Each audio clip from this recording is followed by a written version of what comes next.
When I bought the house on Willow Creek Lane, I thought I was buying peace. After years of long cord hours and city noise, the sound of sprinklers and chirping birds felt like therapy. The garage was my favorite part. Spotless, newly painted, and with a dedicated EV outlet I'd install myself. My Tesla had its own home, and for once, life felt organized. The neighborhood looked picture-perfect. Manicured lawns, pastel mailboxes, and the kind of people who waved while secretly judging the length of your grass. At the center of it all was Karen, the self-appointed queen of the HOA. She greeted me on move-in day with a brochure of community standards and a smile so tight it could cut glass. She noticed my wall charger immediately. "Oh, you've got one of those fancy Tesla things," she said, eyeing it like a hungry cat. "I've been meaning to get one too. Maybe we could share?" I laughed politely, assuming she was joking. But as her gaze lingered on the outlet, I felt something shift, the kind of neighborly interest that doesn't end at curiosity. I should have known then, peace doesn't last long in neighborhoods run by people like her. It started small, a missing cap from my charger port, a faint scuff mark near the garage outlet. I brushed it off. Then, one crisp Saturday morning, I walked outside to find Karen's red Tesla plugged into my outlet, humming like it owned the current. Karen stood nearby, sipping coffee, casual as if she'd borrowed a cup of sugar. "Oh, I hope you don't mind," she chirped. "I just needed a quick top-up. It's for the environment, you know." I blinked. "That's my power, Karen." She smiled wider. "Well, we're all neighbors here. I figured you wouldn't mind helping out." I told her firmly not to do it again. She rolled her eyes and muttered something about selfish people ruining the planet. That evening, I checked my smart meter. Power usage had spiked, $20 worth of electricity in one night. I took a photo, time-stamped it, and saved it. That was the first theft, the first red flag. The next morning, she did it again. And as I watched her walk away from my garage like she owned it, I realized something important. Karen wasn't just entitled, she was fearless. And fearless people always underestimate quiet ones. Within a week, my mailbox overflowed with HOA reminders. My trash bins weren't at the curb correctly. My lawn was half an inch over regulation height.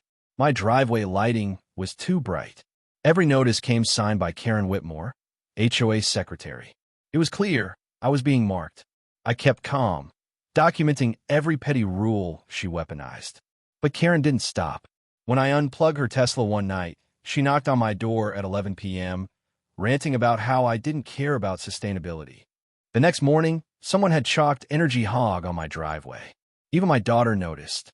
"Dad, why does that lady hate us?" she asked quietly over breakfast. I looked out the window. Karen was standing by her mailbox, phone in hand, pretending not to film our house. That was the moment I stopped reacting emotionally. If she wanted to fight, she'd get one, but on my terms. Because there's one thing people like Karen never expect: when a quiet neighbor happens to know the law better than they do. And I wasn't about to let an entitled Tesla thief run my house on my power. I'm an electrical engineer by trade, which means I know how to read a power graph the way most people read gossip. I installed a smart meter that tracked every surge, time-stamped every use, and sent alerts to my phone. 3 nights later, the data spoke for itself. Power spikes between 1 o'clock and 3 a.m. every other night. Karen was sneaking over while we slept. I talked to my friend Leo, a licensed electrician. Install a lockbox, record everything, and if she tampers with it, that's felony theft. Or, I said, we teach her why stealing current isn't safe. Together, we rigged a surge protection relay. Perfectly legal, fully compliant, but unforgiving to anyone who ignored the warning sticker I posted above it. Private charger. Unauthorized use may cause damage. Meanwhile, I called my lawyer friend. He confirmed everything. Photos, timestamps, logs, all admissible evidence. For the next 2 nights, I waited. Each time, I saw that red Tesla ease into my driveway like a thief returning to her favorite store. Every time she stole a kilowatt, my system recorded it, perfectly, silently, legally. She thought she was draining my power. She didn't know I was charging a case. The night it happened, the air felt electric, literally. At 2:12 a.m., my phone buzzed with the familiar alert. Power draw detected. I slipped on my slippers and watched through the side window as Karen crept toward my garage, plugging in her cable with the stealth of a cartoon burglar. The charger clicked, hummed, and then popped. A tiny spark flashed near the outlet, followed by Karen's startled yelp. She jumped back, shaking her hand, staring at the flickering light on her Tesla's charge port. From my security feed, I saw the message appear on her touchscreen. Charging error. Battery fault detected. She scrambled back in her car and drove off, leaving the cable hanging like confession. I checked the footage. Clear, timestamp, perfect. My surge relay had tripped exactly as designed, protecting my system, frying her onboard charger, and proving she'd tampered with my private property. I went back to bed smiling. The next morning, HOA chat groups were on fire. Karen's Tesla was dead, and the neighborhood queen suddenly wanted sympathy. I had something better waiting for her: evidence. By noon, she was back, red-faced, screaming on my porch, waving her phone. "You'll pay for this. You sabotaged me." I calmly opened my laptop. "You mean when you stole my power?" "Multiple times." I turned the screen toward her, footage of her sneaking in, meter logs, time-stamped photos, everything. Her voice faltered. Within hours, I forwarded it all to the HOA board, the power company, and my attorney. The HOA emergency meeting that followed was chaos. Karen tried to spin it, claimed we had a shared power agreement, and that I'd given verbal permission. But the footage crushed her story. The HOA president nearly choked reading the report.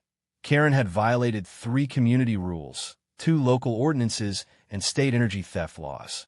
Turns out, she'd also been reimbursing herself from HOA funds under community energy testing.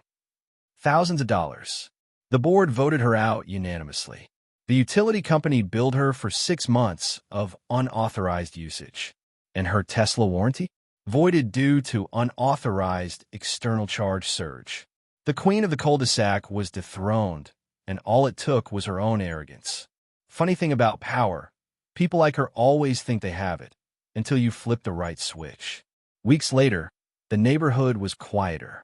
My driveway stayed clear, my mailbox empty, and the HOA finally learned what real accountability looked like.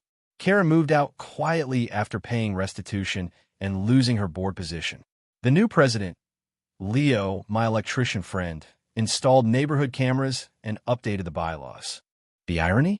My energy bills dropped, and my outlet stayed locked, labeled clearly, private property, access by permission only. Sometimes justice doesn't come from shouting or fighting. It comes from staying calm, documenting everything, and letting karma trip its own breaker. Karen thought she could drain my power and get away with it. But in the end, the only thing she managed to fry was her own battery and her reputation.